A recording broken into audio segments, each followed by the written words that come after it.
It's cast change day! Here I am in the waiting room with my foot up, waiting to have my cast changed. Now the saw is very loud, but it actually isn't dangerous because it's a vibrating or oscillating blade. And so if it meets something with a lot of resistance, such as the firm fiberglass, it will cut through it. But if it touches your skin doesn't have enough resistance. It's not firm enough, and so it will simply move away and you will not get cut. The only danger of this type of saw is actually because it's vibrating, it moves really fast and it can get really hot. So there is a potential for you to get burned. But the staff who are using these saws, this is in the cast clinic, so they do this like all day, every day. And so they are very experienced, and I did not have any issues. So as you see, they cut up the entire one side of the cast, and then I'm going to flip over and they are going to cut up the entire other side of the cast. Okay, I think that's enough. You get the idea. So now they use this fancy little tool to just pull apart the sides of the cast. So it's kind of like, I don't know, I think of it like reverse pliers. So they're going to do that on both sides just to make sure that there's no spots that are stuck together. And there we go. Now they're going to cut using blunt end scissors so that if there's no danger of cutting you. You can probably see the blunt end. These are like bandage scissors or typical kind of first aid scissors. And they're going to cut all down the length of the stockinette and the padding that's underneath there. And you can see it's pretty well padded. That's why it's reasonably comfortable, you know, as comfortable as a cast can be. And that's all there is to it. Then they just pull it off. So now they have taken a stockinette, which is like a tube of soft fabric, and put it over my leg.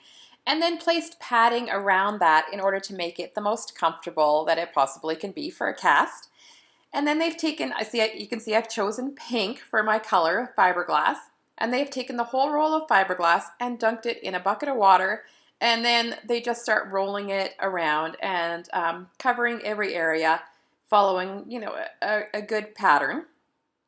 Now she's just finishing up the first roll, and she's going to grab a second roll, and she's going to do the same thing. Open it up, comes in these little packages, and then she's going to dip it in a bucket of water to get it wet, and then she's going to start rolling again.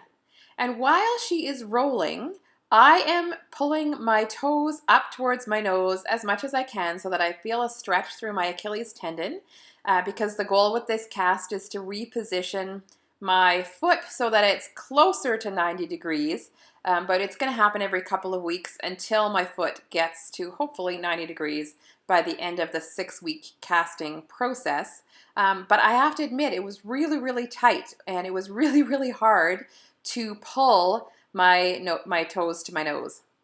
Now she's just folding over the ends of the stockinette to make just nice ends, and she does a really good job with this. It feels really good. She's just adjusting a little around my toes to give me enough space to wiggle my toes and just be really comfortable. And then she's going to do a third layer with the fiberglass. This is the third and final layer. And because I am using my muscles to pull my toes up, what tends to happen, and you can try this on your own, your foot tends to turn in. So as soon as she gets this fiberglass on, then she corrects that movement so that I'm in a good position, because you don't want to end up, be held in a position that's not ideal for 2 weeks and end up with more complications and more stiffness. This lady has done in the thousands of casts, so she is super experienced and, very good, and all my casts have been really comfortable. So she's going to take a little bit of water and just rub it on, just to, make sure it's wet. Now here you can see her adjusting my foot so that it's in a good position. And I haven't had any issues at all with any of my casts with pressure points or any areas that are rubbing or anything. They've felt, for a cast, they have felt quite good. It feels quite good while she's rubbing it, I have to admit. And the last thing that she does is just puts it on a pillow to let it finish drying completely. So here's the finished cast, and I wanted to show you the difference between the original position and the new position. The goal is to get to 90 degrees in another 4 weeks, so let's hope I make it there.